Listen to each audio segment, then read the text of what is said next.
السلام علیکم ناظرین، آج 30 اپریل ہے، 2026 کا سال ہے، اور ایران، عراق اور پاکستان کے متعلق اور بین الاقوامی صورتحال کے متعلق ہم آپ کو بہت اہم خبریں دیں گے۔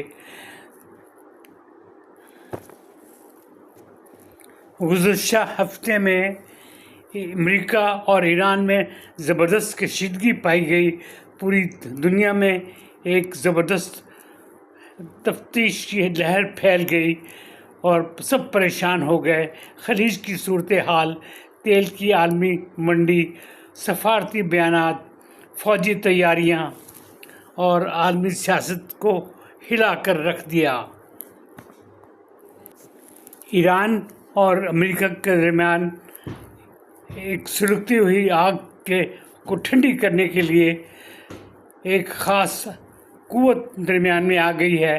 آپ یہ سن کر بہت حیران ہوں گے، اور بلکہ یہ آپ یہ سننے کے لیے تیار ہوں گے کہ یہ کون سی یہ طاقت ہے جو درمیان میں اس وقت آئی ہوئی ہے۔ یہ ہے پاکستان۔ پاکستان اس وقت زبردست صفحات کاری کی کوشش کر رہا ہے اور جلتی پر ٹھنڈا پانی ڈال رہا ہے تاکہ یہ مدھم ہو جائے اور ان میں کوئی صلح صفائی ہو جائے۔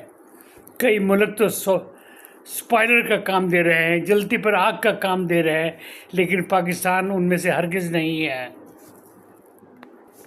امریکہ اور پاکستان اور ایران کے درمیان یہ ٹرائنگل بنی ہوئی ہے۔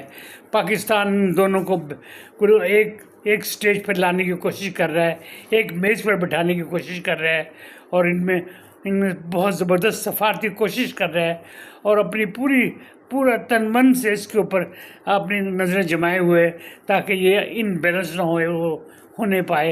اگر یہ ان بیلنس ہو گیا تو ایک بہت بڑی جنگ کے ساتھ ہمارا واسطہ پڑ سکتا ہے۔ اسلام آباد میں اعلیٰ سطح کے رابطے ہوئے، مختلف ملکوں کے سفارتی نمائندوں کی زبردست مشاورت کی جا رہی ہے۔ پاکستان نے ایک مرتبہ پھر یہ ثابت کر دیا کہ وہ خطے میں امن کے لیے سنجیدہ کوششیں کر رہا ہے اور جان توڑ کوششیں کر رہا ہے۔ دوستو، اب آپ جاننا چاہیں گے کہ اصل صورتحال کیا ہے۔ امریکہ میں ایک بڑی تبدیلی آئی ہے۔ وہ کوشش کر رہا ہے کہ جنگ کی بجائے سفارتی کوششوں سے یہ معاملات حل ہو جائیں، جبکہ ایران بھی اپنے موقف پر قائم ہے کہ وہ بھی جنگ کی بجائے سفارتی کوششوں سے امن آ جائے۔ ہمارے لیے یہ بہت اطمینان کی بات ہے کہ مسلسل یہ سفارتی کوششیں ہو رہی ہیں، اور امید ہے کہ کچھ نہ کچھ کامیابی ہوئی، اور اس وقت صرف ایک یا دو پوائنٹ ایسے رہ گئے ہیں جو حل ہونے کے قابل ہیں۔ اگر وہ حل ہو جائیں تو پھر یہ ہم امن کی طرف چلنا شروع ہو جائیں گے۔ ان میں سے ایک ایٹامک کی جو سلسلہ ہے، دوسرا آبنائے ہارموز کا سلسلہ ہے۔ ان دونوں پر یہ دونوں امریکہ اور ایران، اس دونوں کے کچھ موقف میں فرق ہے۔ اگر یہ موقف میں کچھ تبدیلی لا جائیں، کوئی نرمی پیدا کر دیں، تو یہ حالات بہت اچھے ہو جائیں گے، اور آبنائے ہارموز کھل جائے گی، دنیا کی ٹریڈ کھل جائے گی۔ جو دنیا کی قیمتیں اس وقت بڑھتی جا رہی ہیں، تیل کی، گیس کی اور دوسری چیزوں کی، وہ ان میں کچھ توازن پیدا ہو جائے گا، اور پھر ایران کے لیے بھی ایک بہتری کی صورتحال ہوگی۔ اس کا جو تیل ہے وہ مکمل طور پر بند کر دیا گیا ہے۔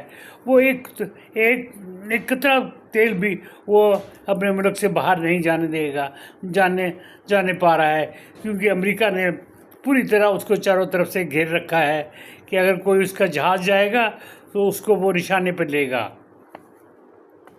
ہر لمحے، ہر وقت اور ہر دن پوری دنیا کی نظریں امریکہ، ایران اور پاکستان کے اوپر جمی ہوئی ہیں کہ کچھ اچھی خبر آ جائے اور کوئی دنیا کا نظام ایک طریقے کے ساتھ چلنا شروع ہو جائے تاکہ لوگوں کو آسانیاں پیدا ہو جائیں اور لوگوں کے لیے سہولتیں پیدا ہو جائیں۔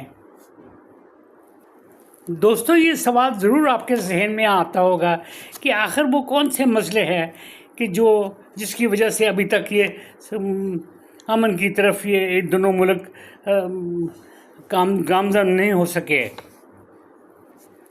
میں آپ کو بتاتا ہوں پہلا مسئلہ یہ آبنہ ہرمز کا ہے کہ یہ کسی طریقے سے یہ کھل جائے، یہ ساری رکاوٹیں بند ہو جائیں۔ ایک طرف سے ایران نے اس پر ناکہ بندی کی ہوئی ہے، دوسری طرف سے امریکہ نے اس کے اوپر ناکہ بندی کی ہوئی ہے، اور پوری معیشت دنیا کی اس وقت داؤ پر لگی ہوئی ہے۔ دوسرا مسئلہ اٹامک پاور کا ہے۔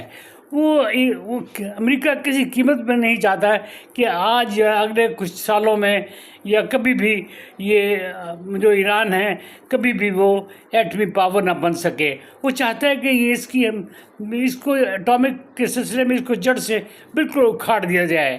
تو یہ دو سوال ہیں جو حل طلب ہیں۔ پاکستان پوری کوشش کر رہا ہے کہ ان مسئلوں کو حل کرنے کے لیے پوری سفارتکاری کر رہا ہے۔ وہ ان کے ڈرافٹ کبھی ایک میز پر لا کے رکھتا ہے، کبھی دوسرے کی میز پر لا کے رکھتا ہے، اور کچھ نہ کچھ اس میں بہتری آنے کی نظر آتی ہے۔ اب بیانات آج کل کچھ ٹھنڈے آ رہے ہیں، اس کا مطلب ہے کچھ بہتری کی طرف کچھ نظر آ رہی ہے۔ اگر مذاکرات میں پیش رفت ہوتی ہے تو کشیدگی اپنے آپ کم ہوتی جائے گی، لیکن رابطے تعطل کا شکار نہیں ہونے چاہیے، اور یہ آپس میں ان کو ملنا چاہیے۔ اور پاکستان اس سلسلے میں مین کردار ادا کر رہا ہے تاکہ یہ ان دونوں کو جوڑے رکھنے کی کوشش کر رہا ہے تاکہ کسی نہ کسی یہ نتیجے پہ پہنچ جائیں۔ دنیا کی نظریں اس وقت اسلام آباد پر، واشنگٹن پر اور تہران پر لگی ہوئی ہیں۔ آپ سے ایک سوال ہے، کیا اس سفارتکاری میں پاکستان کامیاب ہو جائے گا اور پاکستان کو کیا حاصل ہوگا؟ کیا امریکہ اور ایران کسی فریم ورک پر راضی ہو جائیں گے، یا دنیا ایک نئے خوفناک خطرے کی طرف چل پڑے گی؟ ان تمام معاملات پر اپنی رائے ضرور دیجیے گا۔ دوستو، ایک نظر ہم مڈل ایسٹ پر بھی ڈالتے چلیں۔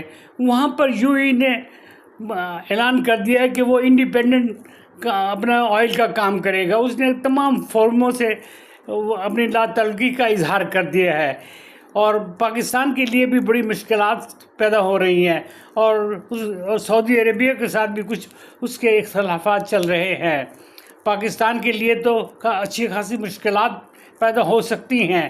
پاکستان کو بہت سی ریمیٹنس وہاں سے آتی ہیں، بلکہ دنیا میں سب سے زیادہ ریمیٹنس یہاں سے آتی ہیں، اور پاکستان کے بے شمار لوگ کام کرتے ہیں۔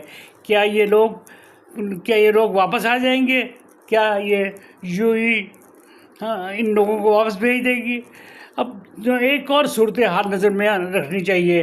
اس وقت ہندوستان اور اسرائیل اور یو اے دونوں اکٹھے ہوئے ہیں، اور دیکھیں یہ کیا صورتحال بنتی ہے۔ لیکن یہ پاکستان کے لیے کوئی بہتری کی صورتحال پیدا ہونا کچھ مشکل نظر آتی ہے، لیکن پاکستان کی سفارتکاری امید ہے کہ اس کو سنبھال پائے گی۔ 30 اپریل تک کی ساری خبریں میں نے آپ کو گوشہ گزار کر دی ہے۔ میری ویڈیو اگر آپ کو پسند آئی ہو تو ضرور لائک کریں، شیئر کریں، سبسکرائب کریں، اور لائک کرنا تو ضرور بنتا ہے۔ یہ ایک صدقہ جاریہ ہے تاکہ ہمارے لوگوں کو یہ چیزیں ساری معلوم ہوں، اپڈیٹ ہوں، اور وہ اس اچھے یا برے حالات کا مقابلہ کرنے کے لیے تیار رہیں۔ خدا حافظ۔